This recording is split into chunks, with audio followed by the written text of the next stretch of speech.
So I think dumplings in China are kind of like sandwiches in America, and let me explain what I mean. See, with both dumplings and sandwiches, probably about 99% of the discussion always revolves around fillings. What's your favorite? How to make it tasty? And I don't know. I mean, I guess it kind of makes sense, right? Like, go to a dumpling shop in China and you're greeted with a bunch of fillings, and ditto with a sandwich joint in North America. But all of this discussion, I think, ignores what's undeniably the most foundational element of both dumplings and sandwiches. That is, the starch that you're wrapping it with. Like, you could be whipping up the very best Philly cheesesteak in the world, but if you served it on a hot dog bun, it's not going to be the same. So then, what we look for in a good dumpling wrapper is going to be three things. First, you want it to be tanya, QQ, have a good bite to it, almost like a nice pasta. Second, you want it to have some body.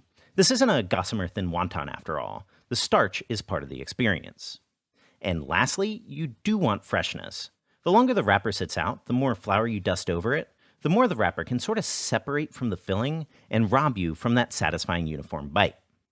Now, of course, to continue the analogy, just like you can pick up a loaf of sandwich bread, the busy home cook in China absolutely will, at times, reach for store-bought dumpling wrappers. But just like how roast beef between two slices of Wonder Bread is fine, a fresh, delicious Italian roll is going to be a different beast entirely, right? And further, while sandwich bread is often good enough for government work, store-bought wrappers can often come up a bit short. For whatever reason, store-bought's often missing a bit of bite, and because they're so uniformly cut, they'll often lack the necessary body. Not to mention, because they have to sit around for so long at the grocer, they're often pretty dry and seem to have that aforementioned separation issue. So while there's no shame in reaching for store-bought wrappers, we all got lives to live after all, just know that making it yourself is definitely worth it, and with a bit of practice can all be sorted in under an hour, I promise. But before we can get started attempting to mimic the wrappers of a northern Chinese grandma, we do have to have a quick chat about the flour that they would use. See, the flour in the north of the country here is rather high in protein and, importantly, quite finely milled, which means that if you were blindly charging forward with your gold medal AP, you might not have the greatest time. In our experience, the best substitute for a northern Chinese flour would be something like an Italian 00. In our old La Mian video, we used some Caputo's Chef Pizza flour, which worked brilliantly. But for this video, because I know that calling for fancy Italian flour is kind of annoying in its own right, we also wanted to try some other internationally available options. What we'll use today is Bob's Red Mill's AP flour. While it wasn't quite as good, with a bit of hydration tinkering, we found that it absolutely still did do the job. Second, while we can't buy it here in China, our enormously talented patron Generic also helped us try out some King Arthur flour for this recipe, and she absolutely raved about the results. King Arthur is a pretty thirsty flour though, so you will need some hydration tinkering in the other direction, but her final results looked absolutely fantastic. And lastly, that gold medal, unfortunately in both our test and hers, for whatever reason, it just didn't seem to make for a satisfactory wrapper. We might just be missing something, but for this recipe, let's just use one of the aforementioned four. So then, before we get started, let's do a quick high-level overview. We're going to be starting off our dumpling dough with a bit of an Autolyse. If using Chinese flour or that 00, this step wouldn't really be required, but it does seem to help using Bob's Red Mill. Then, while that's resting, we'll start our filling, which today will be some pork and cabbage. First, by prepping some Ginger-Sichuan Peppercorn water for the meat, and second, by purging some Napa for the vegetable. After that, we can swing back to the dough, knead it up, and let that rest for about 15 minutes. Then, swinging back to the filling, we'll season and mix up our meat using that ginger peppercorn water. Then we'll just divide and roll out our wrappers, and finally mix together that pork and vegetable to make the final filling. Reason it's mixed at the very end is to make sure that the cabbage won't release any more water. Then just wrap up your dumplings, boil, and that's pretty much it. If you're in a groove, you can actually sort all of this in the space of about 45 minutes, or even a half hour if you're using one of those Chinese or Italian flours. But right, because we're using that Bob's Red Mill though, let's do the Autolyse. To do so, to 305 grams of flour, add in 3/4 of a teaspoon of salt, and slowly start to drizzle in 140 grams of water. Patiently mix that in, incorporating the water in with the flour, until you get these scraggly bits called 穗子 in Chinese. Then just really press that all into a ball, and let that rest for 20 minutes. Then, for the filling, first thing to sort will be that Ginger-Sichuan Peppercorn water.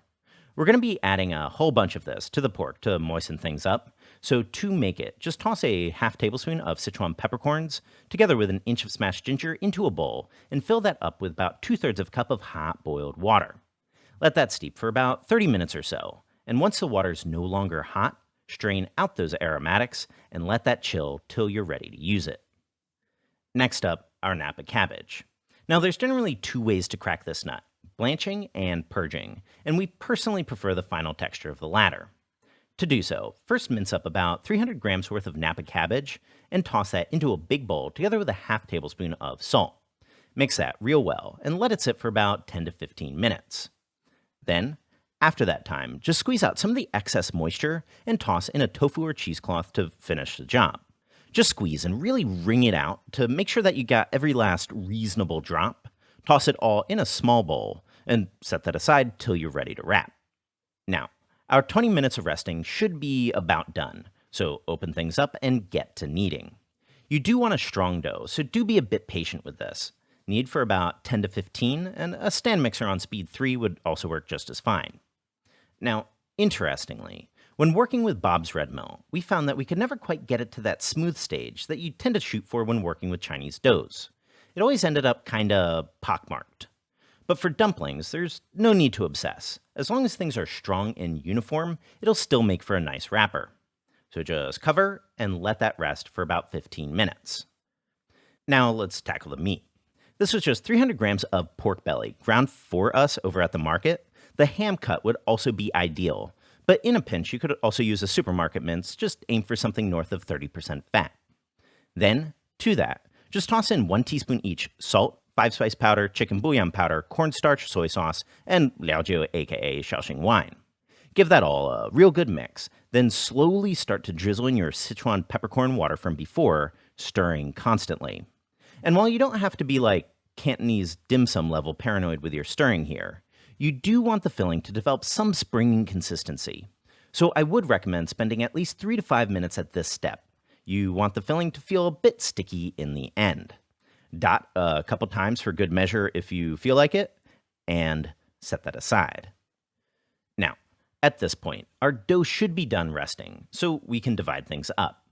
To do so, slice your dough into 4 logs, and cut each of those logs into about 12 even pieces, between 9 to 10 grams each for 48 wrappers or so in all. Flip each ball over to the cut side, press it down with your palm to get something disc-like, and work through all your little balls. Dust them all with flour, and then we can roll out our wrappers. Now, the idea for dumpling wrappers is pretty much the same thing as bao wrappers. You want to roll from the center out to the edge in order to make the middle ever so slightly thicker so that it can better hold your filling. So roll, center out, slightly twisting the wrapper as you go, about 16 times or so in all in order to get a dumpling wrapper that's about 2.5 inches in diameter. Just work through all your wrappers, and then these are ready for filling. So then, it's then at this point that we can finally add together our pork and our purged Napa. Do a really good job mixing that all together, then toss in 2 tablespoons of oil together with a teaspoon of toasted sesame. Quick note that opting for a seasoned oil here is also quite common and tasty, so if you do want to go that route instead, we've also got a recipe for that guy for you down in the description box. Either way, to wrap then, we're not going to be going for anything fancy here. Just a simple bog standard wrap like you could find at a bog standard dumpling shop. Just toss about 10 grams of filling into the center of your wrapper. Pull the sides up like a taco and pinch them together. Then go around and seal everything closed. And to give things a little shape, use your thumbs to sort of press and smush things to the center. Now, just in case, if that wasn't super clear, we've also got a quick little uncut video up here if you want to see things a little slower. But regardless, just work through all your dumplings, and then these are ready to boil. So, pot of rapidly bubbling water, stock pot if you don't have a wok. Toss in your dumplings, and for our pot today, we'll need to do this in 2 batches. Just cover that up, and once it's all returned to a boil, add in about a half cup of cool water. Uncovered now, let that come back up to a boil, then hit it with another half cup or so of cool water. So then, once it's up to its final boil, just take them out, and then these are ready to devour. So a couple years ago, we did a dumpling video. While the feeling in that video, it's all good and tasty, the dough itself, it's wrong. We did a hot water plus egg dough, which just doesn't make sense. While you can do a hot water dough or you can do an egg dough, both are legit doughs for dumplings, but none of those are actually make sense for northern style dumplings. So that's what prompted us to do this video again.